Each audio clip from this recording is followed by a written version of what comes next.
Hello, everyone, and welcome to Genre Flip. I'm Ben. And I'm Erik. And Genre Flip is a podcast where we take a movie that is in a clear genre, we try to flip it around into a genre that is different than the one that it is usually set in. Yes, and this week we are taking Frozen, the one of the highest grossing animated movies of all time, maybe the highest grossing, and we're going to turn it into a buddy cop movie. I feel like this is going to work out pretty well because, I mean, you got Kristoff and Anna. You know, they are two people who are trying to track down Elsa, and so I feel like once we get into the genre flip portion of the podcast, I think that this is going to be something that works out really well. Yeah, absolutely. A lot of the movie is just them going on this adventure to try and find Elsa. It'll be fun to try and see how we can work within the parameters of a buddy cop style movie. So like set in a big city, not like far off in some European country. We'll get there and we'll figure it out whenever we get to that part of the podcast. So without further ado, let's go ahead and jump into the characters of the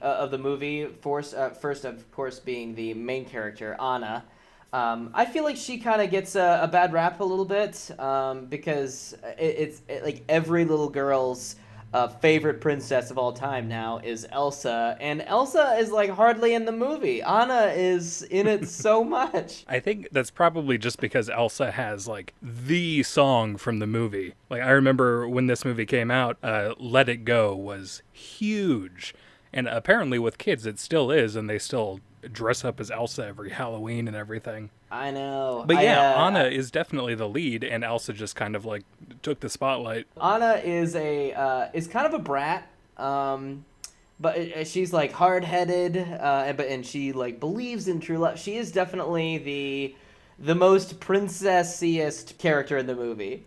Yeah, she's young, she's naive, she's full of hope and optimism, and this whole movie is just about like crushing all of that within her. All of well, I think it's a lot of the things that happen in the movie is kind of nice and a kind of a refreshing take on Disney movies, because most of the Disney movies, the guy is like hardly in it, and he comes in at the very end, and the women are like, "Oh, my true love," and that is what that's how the movie ends. I love how they kind of like turn that on its head a little bit and make it so that this is the complete opposite. How that's just not like they address it throughout almost the entire movie. There are characters that are like, you got engaged to him on the first day that you met him. What's wrong with you? Kind of thing. Yep. And I love that in the end, just gonna straight up spoil the end of the movie here.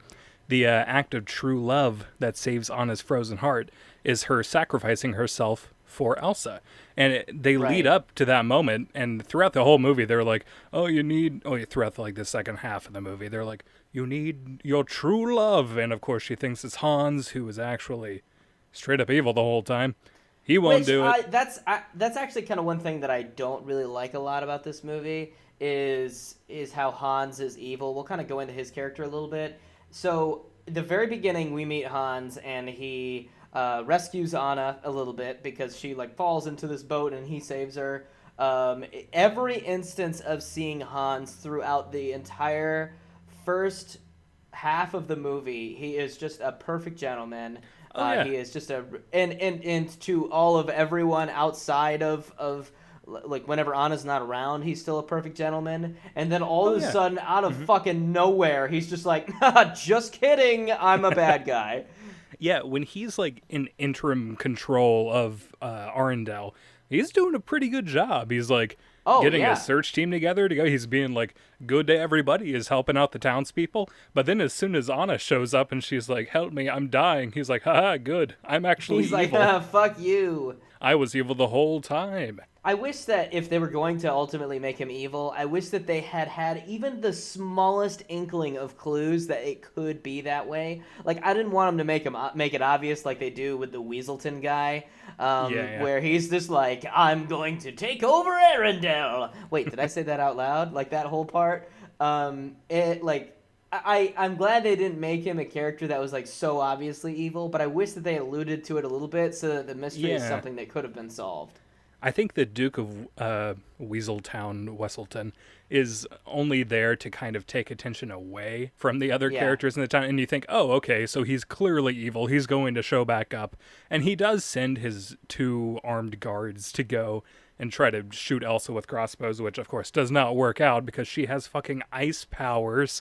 What are crossbows Yeah. going to do against that?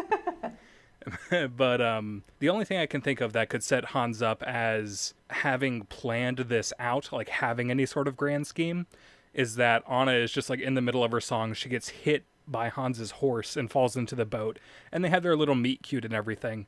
And later on, you can tell, like, that was probably intentional. He probably, like, maneuvered his horse to knock her into the boat just so he could orchestrate this scheme of his. I don't know. Well, see, the thing is, I don't know that that's necessarily true because how was he going to know that she was going to be there at that exact moment? Because it was clear that she was randomly doing things. It's not like it was part of her daily routine because she never gets to go out of the castle. She is in the castle constantly.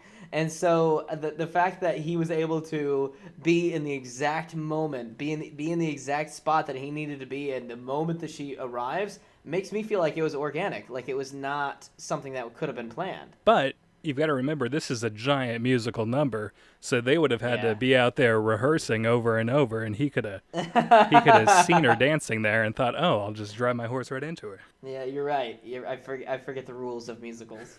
That's the So meta Elsa version. being the other queen slash Disney princess, and she is obviously, as we mentioned, she's got ice powers. She is someone who has been told her entire life that her powers are evil and that she needs to be afraid of them. Yet at the same Yeah. time, she was told by the trolls that fear is what causes the powers to go out of control. So I don't know that part of the movie, and we'll get into that as we get into the plot development. Yeah, so she's kind of needlessly afraid of her powers because her parents were terrible. Yeah, it really just comes down to her parents, like, not really listening to the trolls, and they're like, oh, these powers are evil. Okay, you have to stay in your room for the next 10 years by yourself. So, like, I Jesus. don't think we ever see her out of that one room, and they force her to wear gloves all the time and just be afraid of her own powers. Even Yeah. though before the accident with Anna, it's like, it's clear she had been using them and having fun with it, and she had a pretty good grasp on how to control them. And that's the thing is like you would think that this would be the kind of movie where like almost like an Avatar kind of situation, like the Last Airbender, where like she has to go and find a teacher who will then train her on the ability to use ice magic. She can't Yeah, possibly be the only one in the entire world with magical powers. That is interesting how it seems like nobody has ever seen any kind of power, and they say, oh, she wasn't cursed with it, she was born with it. So people have got to have heard of other people in the world with powers like this. Yeah. They can't be that surprised. So there's Elsa, and then of course the last of the main characters being Kristoff. He's a fucking weird dude, man. He is an orphan, and nobody cares about him because at the very beginning, with the most forgettable song in the movie, where they're talking about the frozen ice tundra, how powerful ice is. He is there as a little boy, and he's like trying to help out, like in getting ice with his reindeer companion, and all of the adults just completely ignore him, even in the point where whenever they're leaving, like all the adults are just like, okay, bye, kid. Like they just abandon him. Leaving him to fend for himself in the wilderness. Like on a frozen lake. He's just there by himself. He does and so- luckily get taken by the trolls, who immediately are like, you're my kid now. Yeah, what We the will fuck? raise you. That one troll was just like, I'm gonna keep you, both of you. Yeah, what the fuck? For all they I mean, know, they're it just worked out. kidnapping them. It worked out great for him, but he is weird. I mean, we see in multiple points of the movie where he shares carrots with the reindeer, and it's just disgusting. I'm sorry, but I would never, I mean, not even to like a dog, I would never let my dog put something in her entire mouth and then pull it out and then me take a bite of that same thing. That's fucking disgusting. So those are the main characters. Let's go ahead and jump into the plot development here, the plot analysis. We see Anna and Elsa in the bedroom, and it's like, it's nighttime. Anna wakes up Elsa and's like, "You want to build a snowman?" And that, of course, kicks off the movie. And she does. So they go to like the great hall in the palace. Anna starts hopping from like snow pile to snow pile, going higher and higher. And of course, Elsa can't keep up. She trips, accidentally shoots some ice magic, and hits Anna like right in the face. For a second, it looks like she's dead. Like, it looks like Elsa just straight up killed her right there. Like, roll credits. But the parents come in immediately right after that happens. They're like, oh my god, Elsa, we told you you were not supposed to interact with anybody your entire life. We sealed you in the dungeon. So they have to go to these magical trolls, and they tell her, like, you can't, you got to be careful with this, and you shouldn't be afraid of it. And this is ultimately what reinforces with the parents that they need to keep Elsa in the dungeon, basically, like lock her in her room and never let her out because she's a monster that has ice powers, and how she could kill everyone. The only thing that I think could be a little bit useful that the parents did, they were like, here, wear these gloves, it'll help. In a way that it's like, hey, this can help you control your powers. But they should have like worked with her and been like, hey, you need to be able to train and figure this out. Instead, they were like, we're just going to lock you in the bedroom and just fuck you. Yeah. It feels like it could have been like a Cyclops from X-Men sort of thing, where he's given a visor that helps him harness like the lasers that shoot out of his eyes. Right. Yeah. Right. But instead, they're just like, all right, try not to use your powers fucking ever. We're gonna give you gloves and just don't kill anybody, okay? They're treating their daughter like she's Frankenstein's monster, and she just like can't think for herself or learn to control these powers, and so she believes it too. So we get into the song, the "Do You Want to Build a Snowman" song, and this song is weird to me because this is the classic Disney passing of time song where we get from the kids being kids to the kids being not necessarily adults, but to the people that they're supposed to be in the movie. Right. Yeah. And my problem with this is the fact that Anna is constantly coming up to Elsa's door and being like, do you want to build a snowman? And then years pass and she's still doing it. And then even more years pass. At this point, like, something the span of like a decade has passed and she's still constantly knocking on Elsa's door being like, do you want to build a snowman? Remember that time when we were both like 6 years old and we built a snowman? Man, it sure was great. I really wish that you would come out and play with me. Like, you think that eventually Anna would get the picture and be like, all right, maybe us being like buddy siblings is over and I need to respect her privacy. She clearly wants to be by herself. Yeah, and it's weird because I was going to say, because it's summer in Arendelle part of the time, and she's constantly asking if she wants to build a snowman. I guess she only ever interacts with Elsa during the winter just to ask about building a snowman. I guess. Oh, it's a good song, though, and you get to see this bits of visual storytelling where we see their parents being like, hey, we're going out on a trip. Don't worry, we'll be back in 2 weeks. And, of course, they die in the next shot. Well, classic. They die because they're obviously not useful to the story anymore. They're like, well, bye, kids. Okay, checklist. We taught our kids to be afraid of themselves. Good, we can die now. Classic Disney movie. Anyway, getting back into the story, it's Coronation Day. The girls are old enough, or Elsa's old enough to become the queen. And so this is where we start to learn more about Anna. This is her song, For the First Time in Forever, which is my favorite song in the entire movie. It's the song where Anna's like, I'm a Disney princess, but I'm quirky, and that's what makes me fun. I like eating chocolate, and sometimes I'm gassy. The song. I love this song too. This is a great one. Yeah, in the whole like getting ready for the day kind of deal, we see Kristoff and Sven. They're older now, and this is the scene where we see Sven eat the carrot and then share it with Kristoff. And that's from that point on, I'm like, Kristoff is weird as fuck. There is no redeeming him from being weird. He can be a good character, that's fine, but he's weird. That's funny. I didn't even think twice about it, but I love how that's just your like straw that broke the camel's back regarding Kristoff. Dude, it's fucking disgusting, man. Do not pull a carrot out of somebody's mouth and then eat it yourself. It's gross. Yeah, it's nasty. If you just speak it out like that. Yeah. So I love how when Anna's song ends, For the First Time in Forever, when it ends, they get that whole meet cute with Hans. I love how she falls into a boat at the exact same point of ending the song, just like Moana does in her song How Far I'll Go. Oh, yeah. And now, obviously, this one came out first, but I feel like Moana, maybe that was like an homage to this movie, but I don't know that for sure. But Hans, for the most, I mean, for every aspect, really, especially, I mean, from the meeting at the beginning, hey, he seems like a pretty normal guy. I mean, like he falls into the water or whatever, and Anna runs off, and you see him, he's got like a little smirk on his face, and you're like, oh, this is gonna be the main love interest in the movie. It's clear that he thinks she's cute or whatever, and that she is clearly interested in him. At the coronation where Elsa is picking up the The scepter scepter. and the Yeah. whatever globe The thing top part is. of the scepter. Yeah, like for whatever reason, the guy was like, "Oh, you can't wear gloves for this. Why not? I'm the fucking queen, man. Right? I can do whatever the fuck I want." Yeah, that was weird. I mean, it's really just to show us that she's still not in control of her powers. She's still afraid to Yeah, have people know about them. But yeah, that's right. weird that she can't just wear the gloves when picking up the scepter.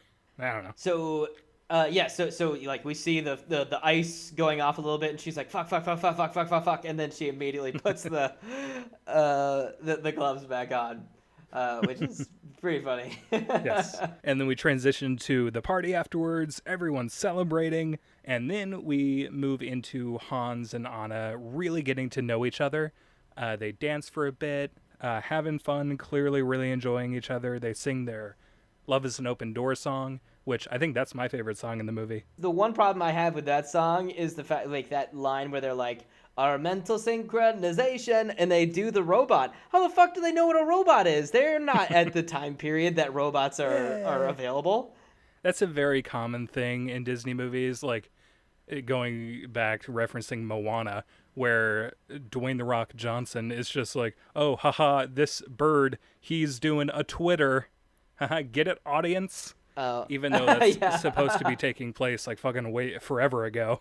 That's the thing about any like modern day kids animated movies that take place in a time long before ours. They always do like these little references to modern day pop culture, like Aladdin, where Robin Williams as the genie is Oh, constantly yeah. doing impressions of people who aren't going to be famous until hundreds of years from then.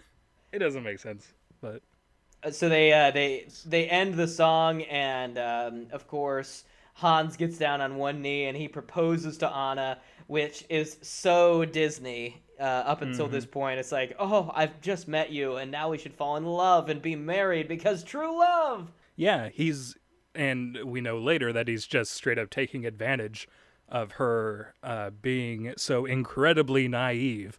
And I don't know how anybody in their right mind could straight up accept a proposal and not even knowing a person for 24 hours. Yeah. But she Well, does. I mean, as we see from the first time in forever, she's clearly extremely lonely. I True. mean, she's been trapped inside this castle for like a decade where she has nobody to hang out with. I mean, it's clear that she's not very close with any of the house staff because, I mean, she doesn't. I mean, she doesn't have any relationship with them throughout the entire movie. I mean, she's talking to the paintings. She's like, daydreaming about how she could meet the one. She clearly wants this so bad that she's willing to overlook the fact that she doesn't know him at all. Right. Yeah, it does set it up that she's very lonely and really desperately wants to find true love that night. So I'll allow it, I suppose. But So Anna and Hans get engaged, and they go to ask Elsa for her blessing. And I don't know what Hans was thinking. Like, how was he like, as someone who seems to be a little bit more level-headed than Anna? How was he thinking that Elsa would be okay with it? yeah, I don't know. I guess they require the permission of the queen. I don't know exactly why they even do this, other than for story reasons, so that Elsa and Anna can get in the fight. Anna can pull Elsa's glove off. It looks like that's more of an accident. But of course, that allows Elsa to accidentally use her powers, freaking out everybody in the party. Then she freaks out and runs outside, keeps using her powers by accident. All the townspeople around her are like, oh, what the fuck is going on? So she's just getting, more and more freaked out. She ends up running away from Arendelle.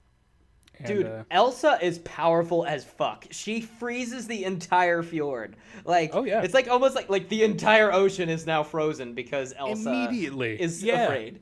yeah, it's crazy. I guess it's just like the sudden um burst of all these people all around her. It just her mind just must have been going crazy at that point. She didn't know how to react, and it was just an impulse kind of thing. But yeah, Yeah. very powerful. Like all the water So, immediately turns to ice, and she runs away. oh, like immediately, it was so fast. It was not like and like an overtime thing. It was like, dude, like every ship is now stuck there forever until it can be thawed eventually. Like, geez.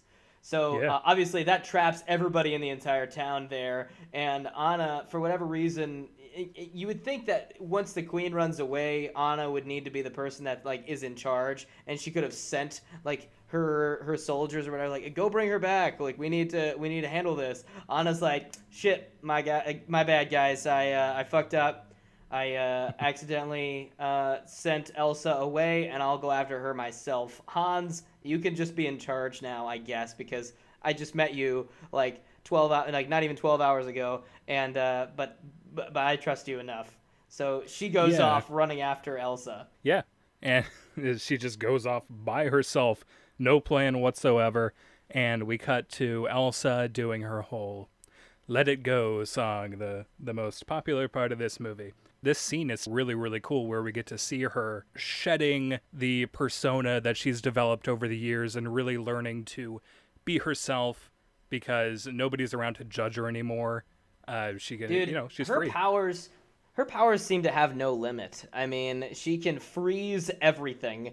She can create like icicles, and she can create life. She can also create clothing for herself because, like, all of a sudden during this song, she just transforms into a different dress.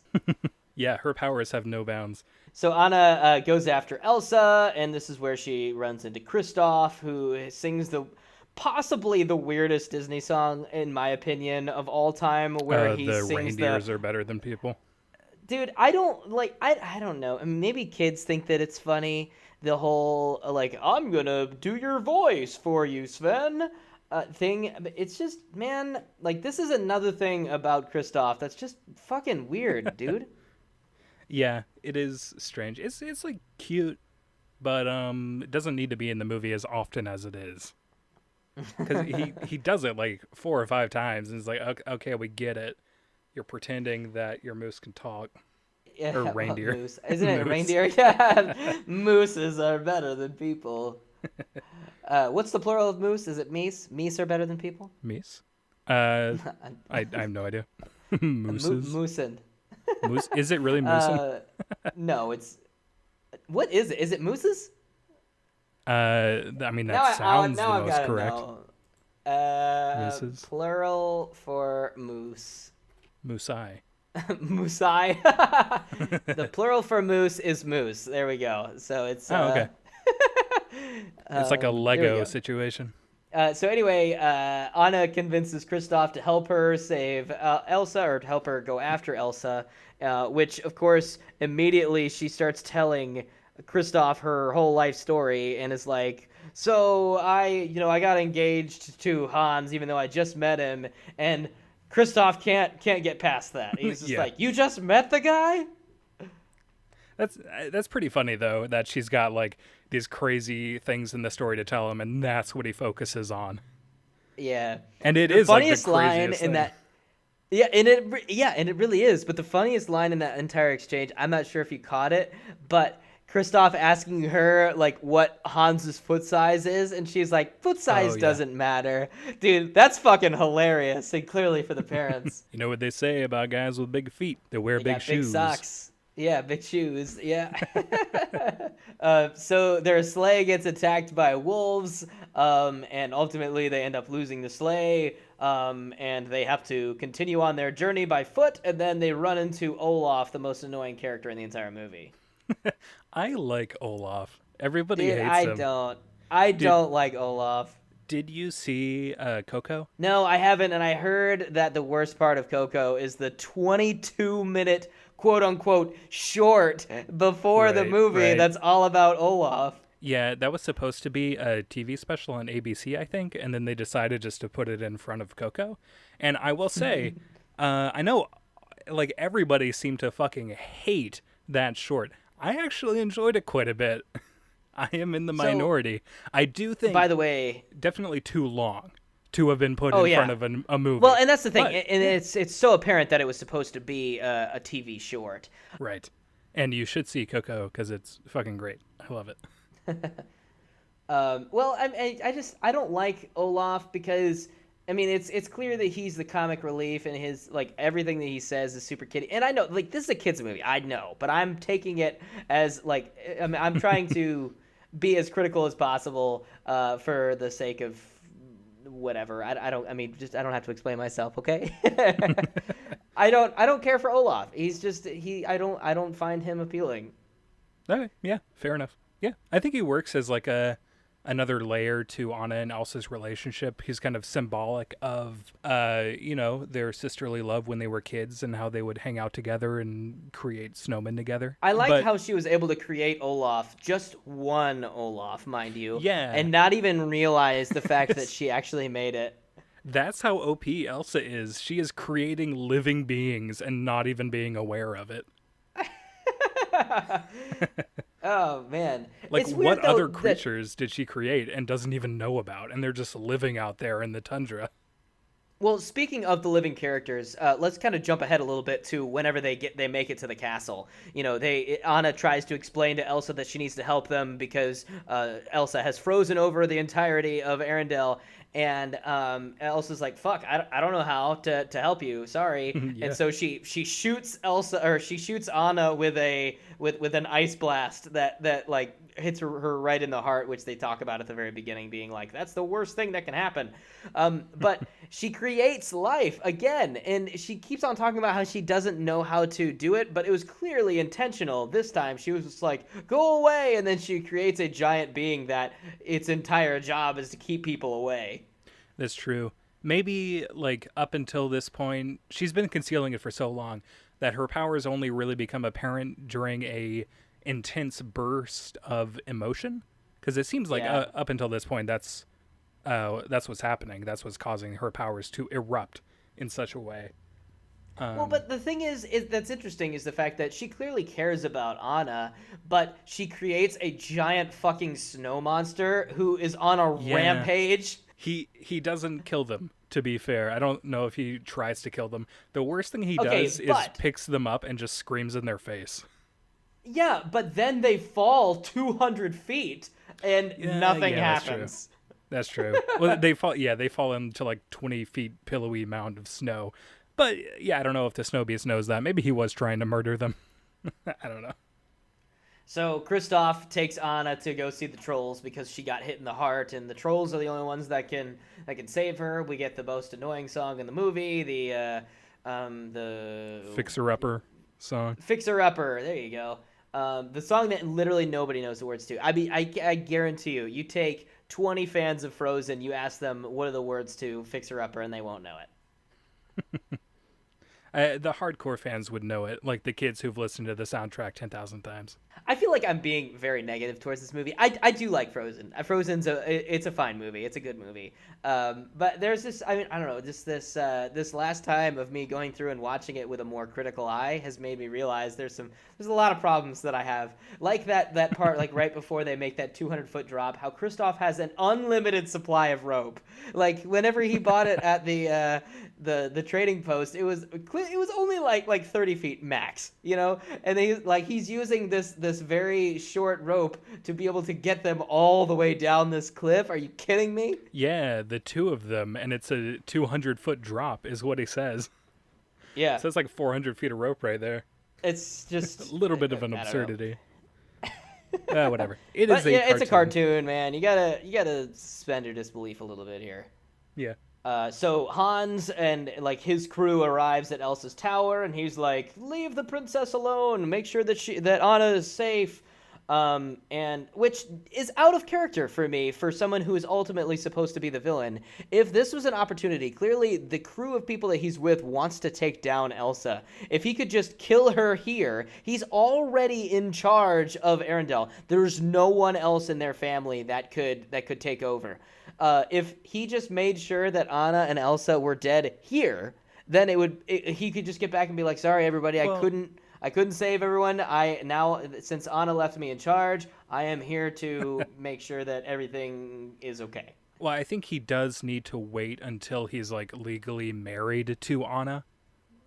Which he lies about anyway. He could have just as Yeah. easily done it there. He could have been like, fortunately, before she died in Elsa's ice castle, we were able to exchange wedding vows before Elsa murdered her with an ice spear.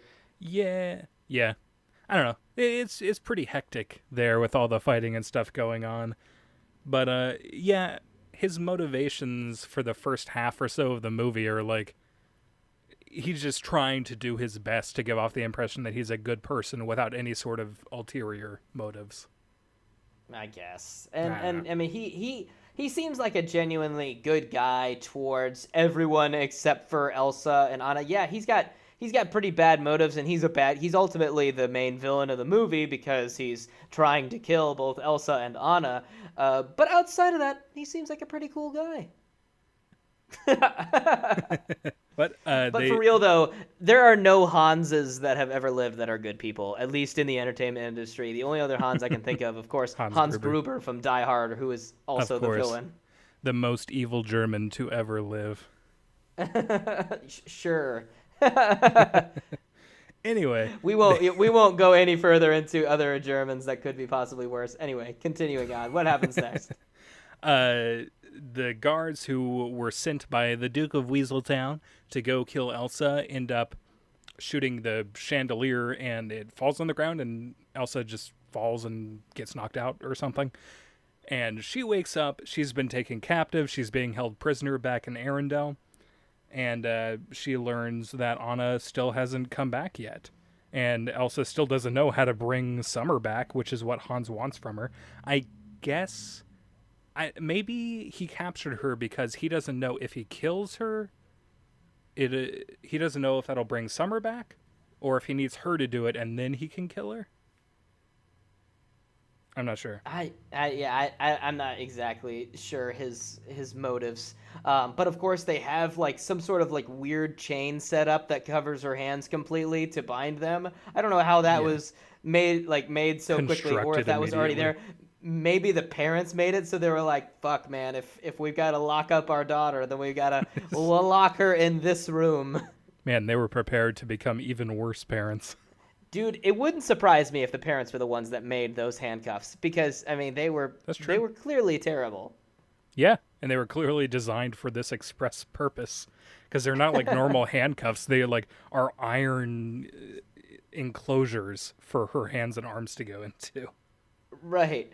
So the trolls tell Kristoff and Anna that true love, an act of true love, can help save her heart.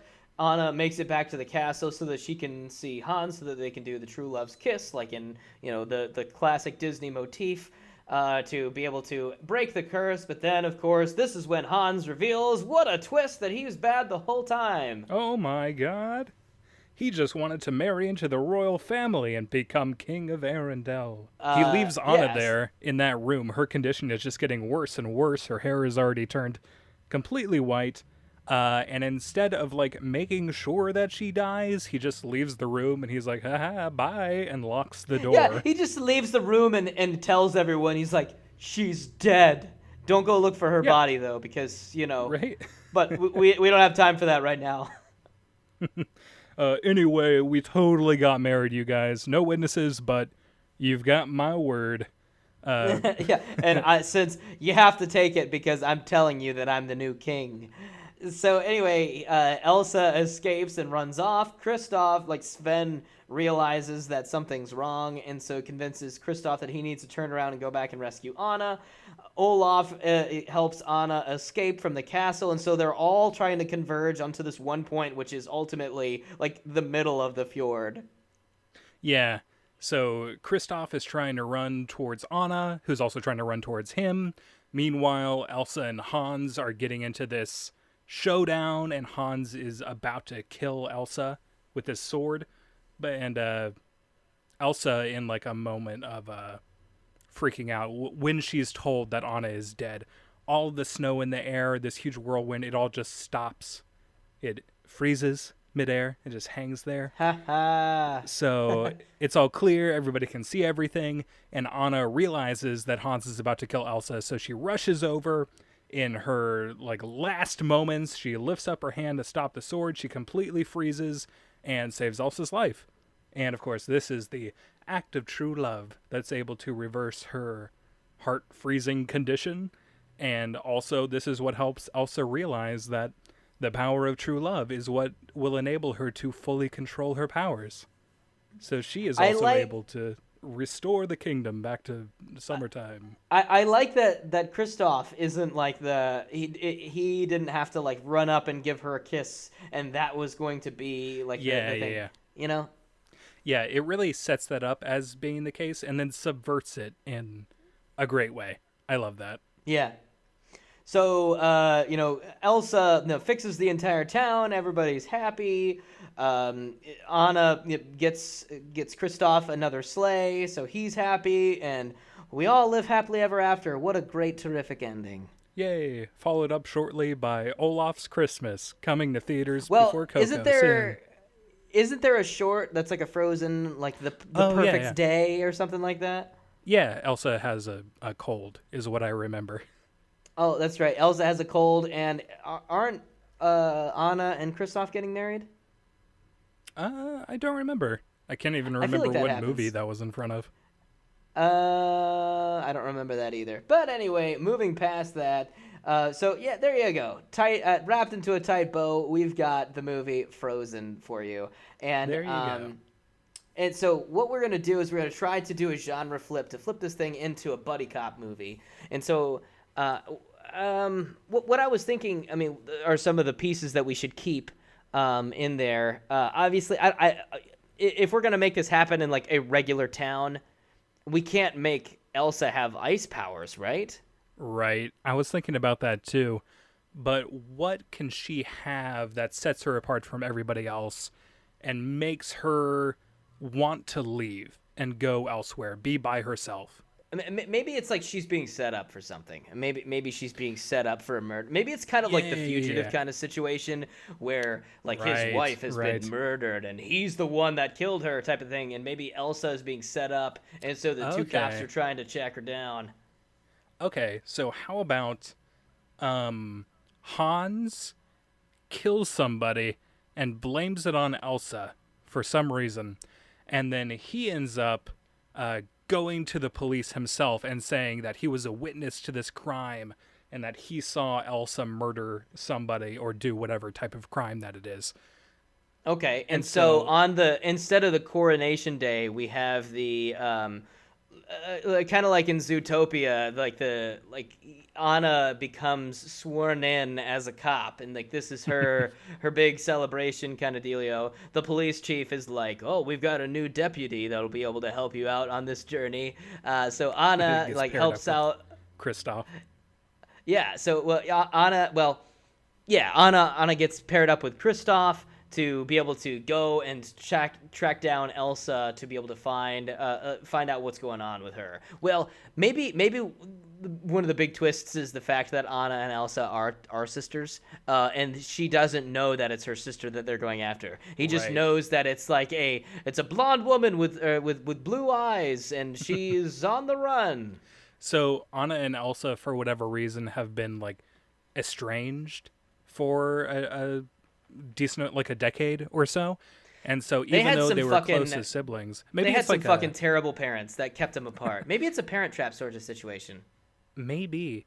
Well, let's say that maybe their parents like got divorced and like they settled amicably in a way that was like, I get one daughter, you get the other daughter. Yeah, Parent Trap. Yeah. So they go and they each live on like different sides of town, and they grow up like not knowing that they're both like in a fairly short distance away from each other because their parents just like fucking hate each other at this point and don't want to spend any time together. So, uh, We're just gonna make the movie Parent Trap. Here we go. Parent So Trap Lindsay 2 Lohan, is Anna, so and Lindsay Lohan is Elsa, is Elsa as and well. Jamie Lee Curtis is Kristoff. But No, so if we're going yeah, to go go ahead. into a buddy cop thing, one of the main tenets of a buddy cop movie is that it's a pair of opposites who, of course, in the beginning are both very questioning of the other's way of doing work. So one of them, like Anna, can be a by the book cop. She's just gone through training. She's got it set in her mind that she needs to abide by all the rules and do everything perfectly, right as it says in the manual. But Kristoff has been doing this for a while, like a couple of years, and he's kind of grown, or maybe, I don't know. I'm thinking he could be like the I'm too old for this shit kind of cop. Oh, I And, have. So I think I've got an idea. Maybe it's kind of similar to the way that it is in Frozen, where he doesn't trust her judgment because of a decision that she made earlier in the movie. Maybe Hans came up to Anna and was just like, "Hey, I need to report something. I saw a murder happen. This blonde-haired and blue-eyed woman that just killed this person and just took off running." And he gives like all of the evidence that is necessary to be able to put her away. And Kristoff is skeptical. Maybe he's just like, "All right, like, look, you're new to the whole, being a cop dealio, but we don't just take somebody's word at face value that it's completely truthful. Sometimes people lie. Sometimes people don't know exactly what they saw. The fact that this guy just knew every single thing that was possible about this murder without being involved himself seems a little fishy to me." Yeah, it seems very suspicious, but she's naive and she just takes him at face value because she wants to take him at his word. She believes him. She became a cop to try and rid society of all the wrongdoers, and she wants to protect the good people.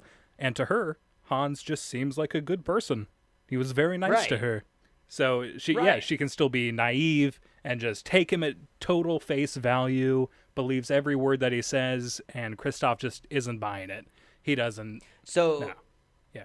So the two end up, but I mean, she convinces Kristoff to go and hunt down this girl with her. What is going to be like the wolf chase kind of scene? Like, how are we going to get them? I mean, there's got to be some sort of like either police chase, or there's got to be some sort of scene where like some like messed up like some cronies are after them kind of dealio. Right. I think they've got to have some sort of lead to go on in the first place. Like Hans tells them where what he saw occurred. Do we want to go with a murder? Like he just claims that he saw Elsa murder somebody. Well, I feel like a murder is enough of a thing that makes it seem like it's a really big deal, you know? Right. Maybe it's like he murders their parents. And Anna is so distraught over the fact that her parents just got murdered that she's willing to take whatever lead she can get. And despite the fact that in a regular cop kind of situation, they would probably like table her from this investigation, maybe she's like so fucking pissed at the like that she's like, "I don't care if I get suspended from the force. I'm gonna track down my parents' killer." Sure. So her parents just both die. They both get murdered. And I guess Elsa would have. Well, no, they can't know that it's Elsa yet. I guess. No, they just know that it's a blonde woman with blue eyes. Right. And she was wearing a fabulous blue dress. Nobody knows where she got it. Yeah, Has her and hair in a she long was braid. happened to be running in this direction. Let me tell you Right. exactly where her hideout is going to be. So so they can go to that part of town where the murder occurred, where they found the bodies, and they can start asking around, maybe people who live in a shady apartment complex next door. So they're knocking on doors and talking to people.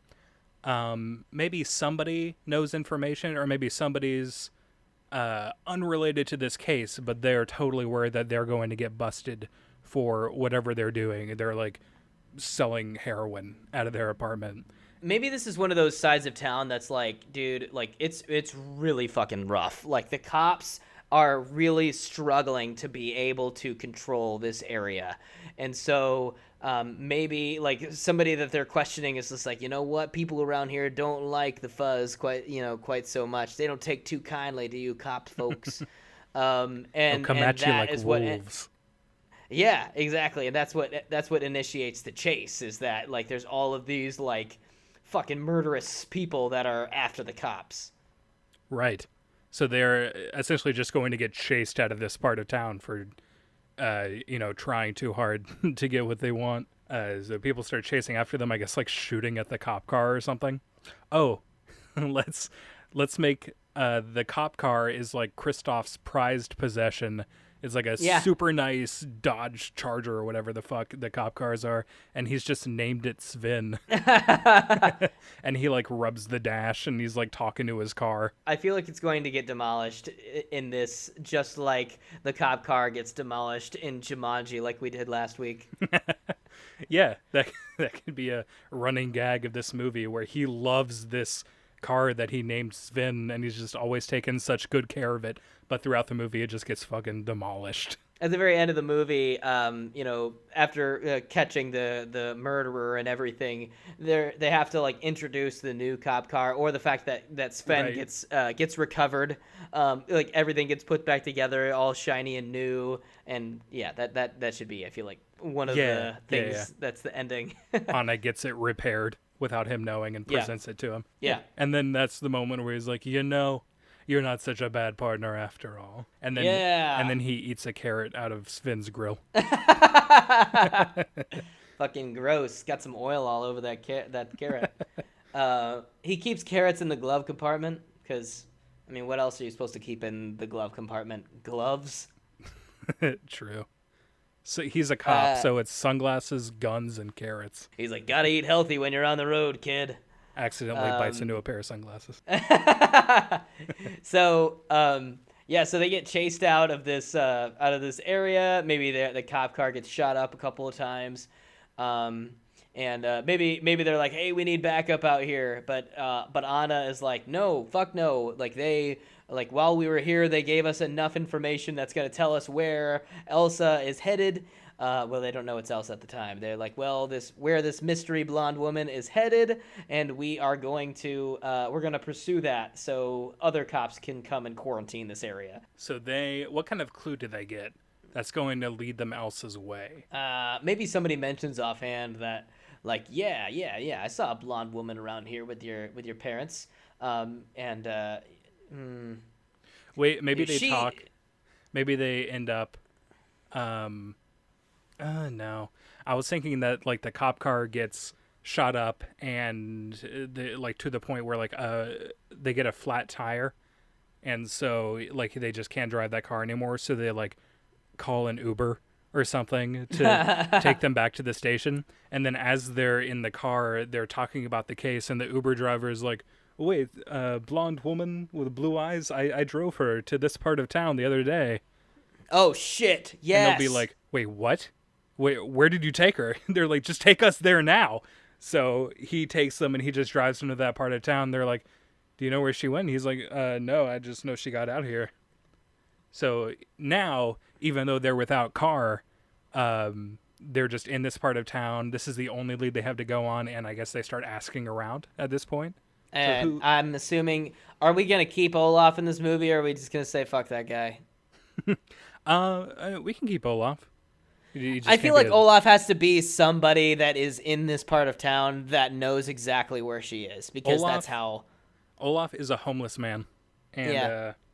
he's like, "Oh yeah, that lady. She gave me she gave me like $2 when she came by here," and he's just like really overjoyed that they're talking to him. I don't know. I'm trying to think of a way to make him like Olaf. She gave me some money, and then that is what they make her. They're kind of like, for a murderer, murderers don't typically take kindly to. I don't know why I keep on getting into like the Southern cop kind of draw, but no, that's not typically like the murderer's MO or whatever cop type talk they use. Yeah, I've never heard of a criminal that generous Yeah, giving something like away that. money. So I guess he just tags along for whatever reason. He's just maybe he knows where she went. He's just like, oh, I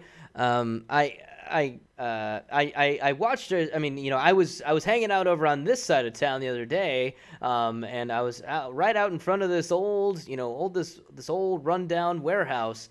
And yeah, as she was coming in there, she gave me the money. I'll show you where it is, kind of deal.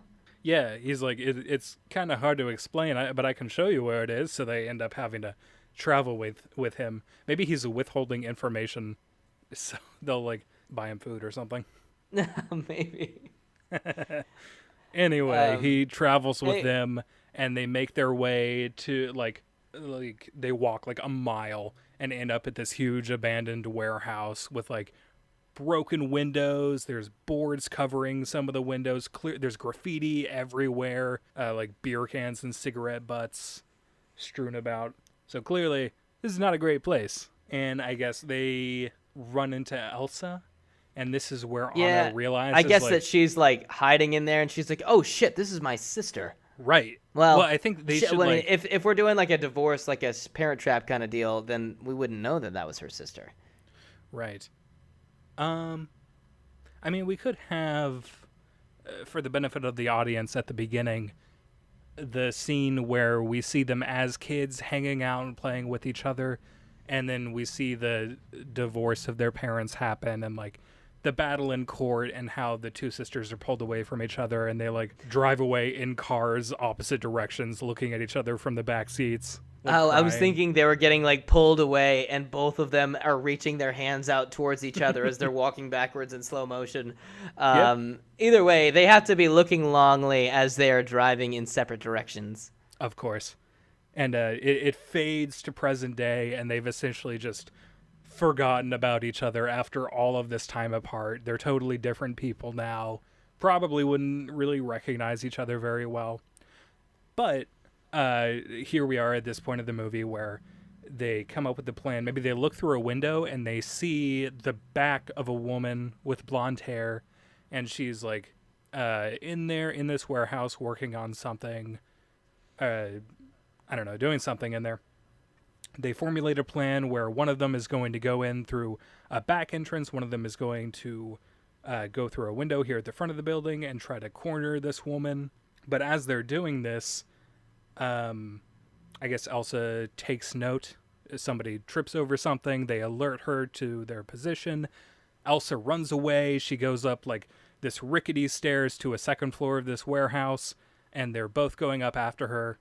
And it's got to be tense. Like it's this dark, abandoned, dusty, moldy I'm warehouse. I'm thinking that, like, yeah, there's got to be some sort of chase, and Anna has to realize that Elsa's her sister, but then at the same time, but like, Anna has to, like, maybe they'll split up. Maybe Elsa, or maybe Anna and Kristoff will split up trying to find this mystery woman who has run away and is hiding in this warehouse somewhere. They're split up. Kristoff is looking at one part, or Anna is looking at another part. Anna is the one that finds her, realizes that it's her sister Elsa, and she's like, hey, like, are you Elsa? Like, and then she, like, they have this whole big powwow thing. They're like, oh shit, we're siblings. But then something has to happen, right when Kristoff comes in, where Anna is either, I don't want to say shot, but like something has to happen that makes it so that she gets injured. Well, maybe as they're talking, Kristoff like turns a corner and sees Elsa and just freaks. He's got his pistol drawn already and he holds it up. And then Anna's trying to stop him from shooting, and they're both, like, everybody's kind of screaming incoherently. And as Anna's trying to persuade Kristoff not to shoot, she ends up, yeah, she's gonna she's got to get almost lethally injured in some way. Like, I'm thinking that Anna's gonna get shot. So what? Here's a couple of suggestions out there that I've got ideas of. Either it could be Hans from a distance as a sniper; he could shoot her, or Okay. or it could be somehow made to look like. Ultimately, Elsa has got to have a gun in her hand, and so it could be like Elsa is pointing the gun at them, and Hans shoots a sniper like bullet, and it looks like somehow like Elsa's the one that shot, but it wasn't her kind of deal, Right. or Elsa has a gun and accidentally shoots Anna. I do like the idea of somebody being outside the building with a sniper. Like, it could be. Yeah, we haven't worked the Duke of Weaseltown into this at all. It could be like somebody that Hans hired to try and off Elsa. Okay, what is Hans's motivation for killing Elsa's parents in the first place? So maybe they. We need to let's take a step back. I mean, we've been planning a lot of this, but we don't really have the real emotion here. All right. So what I'm is thinking they each they're co-owners, co-founders of some kind of big company. So their family is very well off. They're almost royalty just based on how much fucking money they have from whatever kind of business they run. And they divorced, but they each kind of split their shares of the company also down the middle. So they're both still on the board of the company, and they control the majority of shares. And Hans is also a shareholder in this company, and he thinks that, yeah, I don't know. If he has them murdered, how is he going to access those shares? maybe Hans is like working for the same maybe despite the fact that Anna and Elsa's parents are divorced. Okay, all right, I got it. Okay. Anna and Elsa's dad works for this like Fortune 500 company. You know, it's like a huge thing, and Hans is like the number two guy, kind of thing. Like where once they're out of the picture, he'll become the CEO, and he'll be like once the dad's out of the picture, he'll become the CEO. Or maybe it's the mom. Let's just make it that the mom is the CEO, and once she's out of the picture, that he'll become the CEO, right? I'm thinking of also why he's trying to pin it on Elsa. So it could be like she's being put through school currently, like she's just about to graduate, and she is essentially going to be given her parents' position and her dad's position, and her dad is going to move a step up. And so Hans is like, this is total nepotism. So he's pissed off about that, and he's going to kill Elsa's dad and then frame her so that way both of them are out of the picture. Right, but then it has to be because the mom has to die too. I feel like, right? So, Right. And maybe it's one of those things where like a long lost, love where they have been like trying to rekindle. Oh, shit! All right, so Anna grows up with dad, and that's why she gets a solid, like a good upbringing. Maybe or no. I got it. All right. Elsa grows up with dad. That's why she's going to school to become a Fortune 500 kind of person. Anna grows up with mom, and mom lives in the slums. Like, she is not doing well ever since the divorce. Like, shit is going down. We could switch the roles of mom and dad. It doesn't matter. One of them's living in the slums. One of them is the CEO of the company. And maybe things are getting really, really bad off for the mom, so the dad goes and sees her and brings Elsa too, because she's getting ready to take over the company, kind of thing. And Hans is there, and he follows them, and he sees this as a perfect situation where he can kill off both like the parents in such a way that like this is already a neighborhood where the cops are having a difficult time controlling and creating order for this area. Right. Elsa is there, and so he can just pin the murder on her so that so that she'll be out of it, so that he can get out of this scot-free. He can become the CEO of the company and be rich beyond his wildest dreams. So, yeah, he kills the parents and he sets Elsa up for it, all so that he can gain control of this massive corporation and make so much money. So, yeah, that works as his motive. And since he used a sniper rifle before to be able to kill Elsa's mom and dad, he can now use the sniper rifle once again to be able to take down Elsa, so that he can put to bed her, like, like the problems, that because she's gonna talk, and she's gonna, like, the cops are gonna realize that she didn't really do it. So he tries to put her down, but Elsa moves out of the way in such a way that it shoots Anna and she goes down. Okay. So I guess Hans just like he planned for Elsa to be caught almost immediately, but she somehow is like lucid enough or aware enough of the situation that she just runs. Maybe she thought she was going to be killed too. I don't know. The point is Anna gets shot and now they have to get her to a hospital like immediately, and they don't have a car on them. And if they try to get an Uber again, it's just going to take too long. Like, they need to get her there now. So, what are they going to do? Well, Elsa's gonna run away because she had the gun in her hand that she found in the warehouse, I guess. Wait. I think Kristoff shouldn't be in the room then when Hans snipes Oh shit! Anna. Yes. So then, he doesn't see it. Yeah, so then when he runs in and he sees Elsa with the gun and he sees Anna like laying on the ground, she like is too weak to even like fucking say anything because she's just been shot and she's freaking out. He just assumes, of course, that Elsa shot. So he starts shooting at Elsa. She runs the fuck away without saying a word. And now it's just Kristoff trying to get Anna to the hospital as fast as he can. Right. So he's trying to figure out a way to get onto the hospital. He's not strong enough to be able to carry her in such a way that is going to make it so that she isn't going to continue, like, it isn't going to be, like, terrible for her. Luckily, Olaf is there. And so, but with the two of them, they can both carry her in such a way that she doesn't, it's not putting a lot of stress on her body. Where is she getting shot? Is she getting shot in the chest? That's what I'm thinking. Like near the heart, in a way that isn't fatal if you get to a hospital quickly enough, I guess. Yeah. So it's got to be one of those things, like they get her out of the hospital or get her out of the house, and maybe he just calls for backup. He's like, "I need backup right now, officer down," type thing. Yeah. So they just get like an ambulance over there. So they take her body down. She gets put on a stretcher and put in the ambulance. I guess.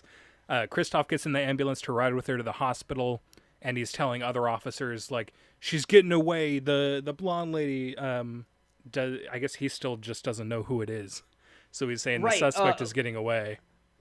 Right. So at this point, all right. I got it. Okay, so Hans isn't the person who was using the sniper rifle. He clearly called the Weaselton guy, and he was the one that was the sniper in both situations. And so Hans is like totally like, he feels like he's like totally wiped clean from all of this, right?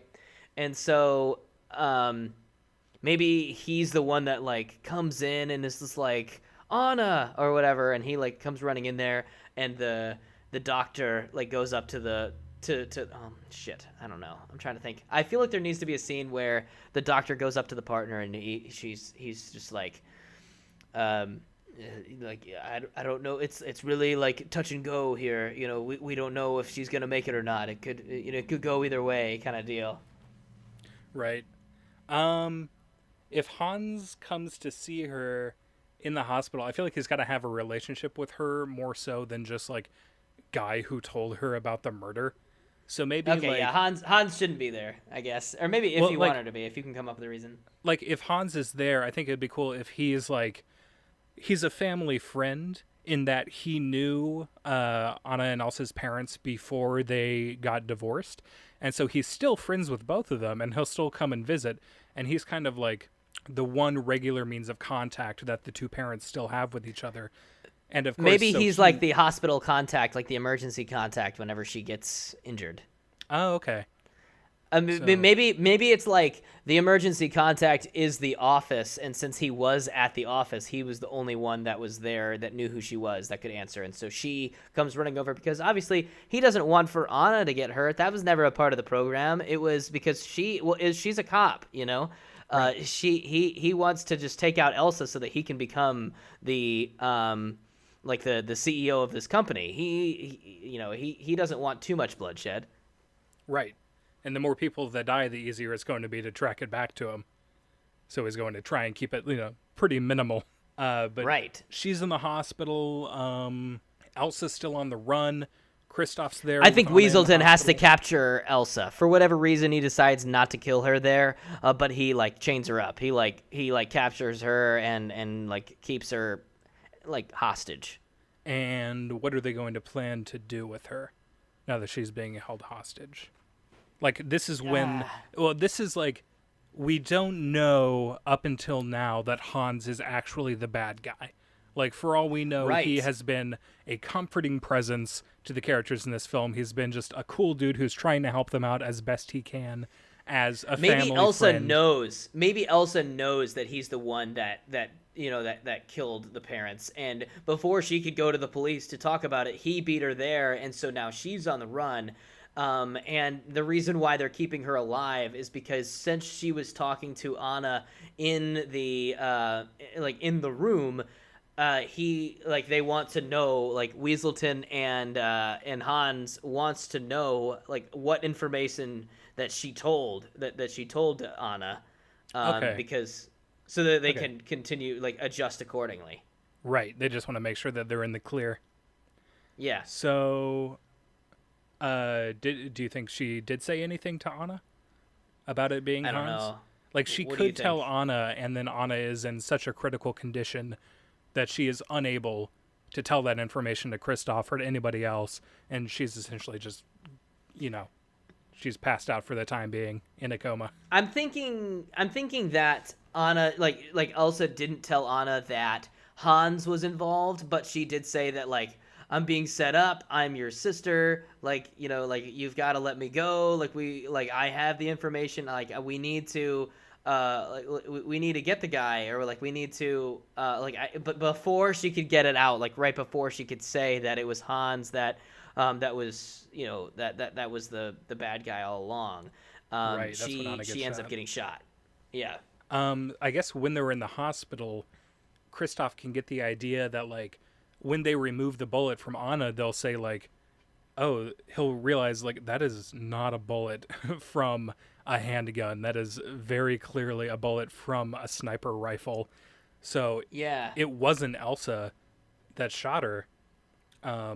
There's more to this. And I guess he's got to wait for her to get to a point where she's able to continue doing this case with him.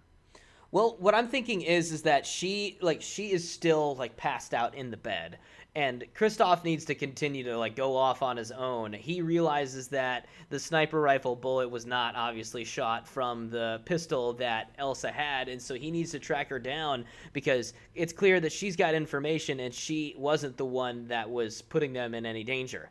Right. Maybe he even gets some evidence back from the cops that were quarantining the area, that said that the parents were killed in the same way. Maybe he gets the autopsy report from the parents, and it was a sniper both times. And so clearly Elsa was not the person who killed the parents. Maybe he realizes it and he's trying to track her down because he Right. thinks that she knows who does. Right. Who So did. she's still on the run, thinking that she's going to be arrested and framed for the murders. And he goes to track her down, but this time, obviously, he's just going to, free her. But she's trapped by Hans and the Weaselton dude, who I guess is just some kind of for-hire hitman. Mercenary, like Yeah, like yeah, a yeah. hired killer, yeah. Right. And so how is Kristoff going to track down Elsa, given that she ran from the scene of the crime and he doesn't know where she went? I guess he can go back to the factory and kind of like look outside and try to track where she went for himself. he's like, yeah, maybe he's tracking her from there, and at the same time we're watching Elsa being interrogated by Hans, and like he walks away for a little bit, leaving her in the room, maybe chained up or tied up or something. But Elsa has to figure out a way because she needs to be able to escape. Right. So what kind of room is she trapped in? It Like, has what to kind be of like building she's is she's this? tied up by rope, and maybe Han is the one that tied her up himself, and he's just a businessman. He doesn't know how to tie up somebody, and so she was able to get out and escape a lot more easily than than a typical hostage type situation. Gotcha. Okay. So she's able to like untie the rope that's around her wrist somehow, and then searches for a way out. I guess she can escape through a Maybe the window. homeless man maybe the homeless man, instead of rescuing Anna, actually Yeah. rescues Elsa. Maybe the homeless man is like, hey, I saw what went down out here, and so I'm here to I'm here to get you out, kind of thing. He like opens the window or something like Right. that, Okay. and he helps her escape. So back when Anna was shot at the warehouse, he was just hanging out, and then he happened to see Elsa escaping from like a back door, and then just followed her. And so he's the only person who knows where she is at this point. And yeah, he ends up coming in through a window or speaking to her through a window, and like tells her a way he knows to get out of this building, like a safe way. And they escape together. Hans discovers that the room is empty, and he's just like, "What the fuck? Where did she even go?" And so, At this time, so what I'm thinking happened maybe earlier in the movie. There's something that's like unique about the way that this that Olaf, the homeless guy, is living in his situation. Maybe he has some sort of trinket that's worth a lot of money, but of course he doesn't want to sell it to be able to get himself the like a home or whatever. Maybe he has something that he's just keeping just for himself, and he has that set out with him on his on where he sits down. Now he picks all this stuff up to be able to go and show Kristoff and Anna the warehouse that the blonde girl was taken to. And whenever they go inside, he's like, all right, I'll be out here, and he sets all of his stuff down out front. And whenever Kristoff goes back to the warehouse to be able to track down where Elsa went, he sees the homeless guy's living situation, knows it's all his stuff, and he realizes, hey, maybe Olaf saw something. I need to track him down. okay, yeah, okay. So they can end up meeting up, and then Kristoff is able to tell Elsa, like, I've got the evidence that can exonerate you from this crime, and there's no way that they're going to be able to charge you with it. And then she's able to explain, like, I know who it was. It was this guy who used to be a family friend or whatever. And with that wrapped up, they're able to go and see Anna, who I guess Kristoff gets a message that's like, Anna's in a more stable condition, like she's just woken up. So Well, I feel like it's still like there needs to. This is the climactic moment. Like I think it needs to be one of the things where like Kristoff is like trying to track down Olaf and Elsa. Elsa and Olaf are trying to escape from this hideout that Hans is using to be able to torture and get some information out of Elsa. At this point, Anna wakes up and she knows already that Elsa is innocent, and she sees that Kristoff, maybe there was an officer that was left behind, and she was like, hey, what happened to Kristoff? And he's like, oh, he went to go after Elsa. And she's like, oh shit, that's my sister. That she's innocent. She isn't the one that was the person that killed my parents. I need to go after them. So she is clearly like in a really rough state. She's like like all patched up or whatever, and she's like she hobbling. really should not be moving. Yeah, she's like hobbling out there, and it needs to be that moment like we see in Frozen, where everybody converges to the same spot. Right. There in the middle. Maybe it's like some sort of like four-way like intersection or whatever. That's what I was thinking. Yeah, and like Anna is coming up the south side. Kristoff is coming from the west. Hans is coming from the north, trying to look, and they all end up there. Right. And Hans is like absolutely pissed that also was able to get away from him. So of course he's still tracking her down, and Anna's, I guess, knows where they are because maybe she got in contact with Kristoff and he told her, "We're at this part of town. We're heading towards blank." Yeah, the important thing is they all meet up at this one intersection, and yeah, how is this going to go down? What's the climactic version here? Maybe he knows that like his whole plan has gone awry. He's going to be taken down now that Elsa has the opportunity to tell people that it's him. Maybe it's one of those things where Hans like gets to Elsa first. Maybe it's not like they all. I mean, I want them all to converge to the same spot. Maybe it's not like a like a standoff kind of situation. Maybe it's staggered how they get there. So Elsa is she's getting away, and then Hans is like, "Hold it, stop." And he tells her, he's like, "Look, you're Anna has been shot in the chest. She's dead. She was dead on arrival in the hospital. You have nothing left to live for. Your entire family is dead. Just tell me the information and I'll put you out of your misery." Yeah, and so she's all sad, and she's like, he should say Anna's dead and they think you shot her. They're going to arrest you and you're going to go to jail forever. Life sentence. And so maybe he doesn't even have a gun out. He has one on him, but he doesn't have it out. And then, Kristoff walks up to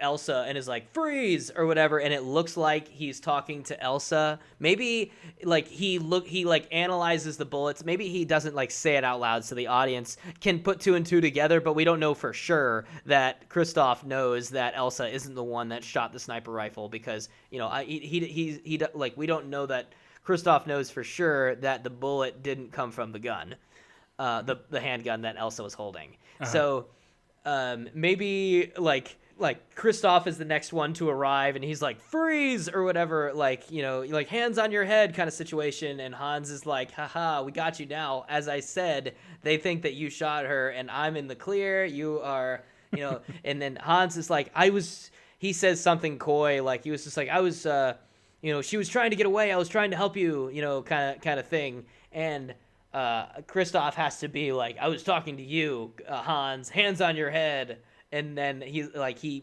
pulls Elsa towards him, and so I don't know what goes down from here. Some situation where Anna shows up and then sacrifices herself, or even in her state, she's able to get off a shot and hit Hans, freeing Elsa.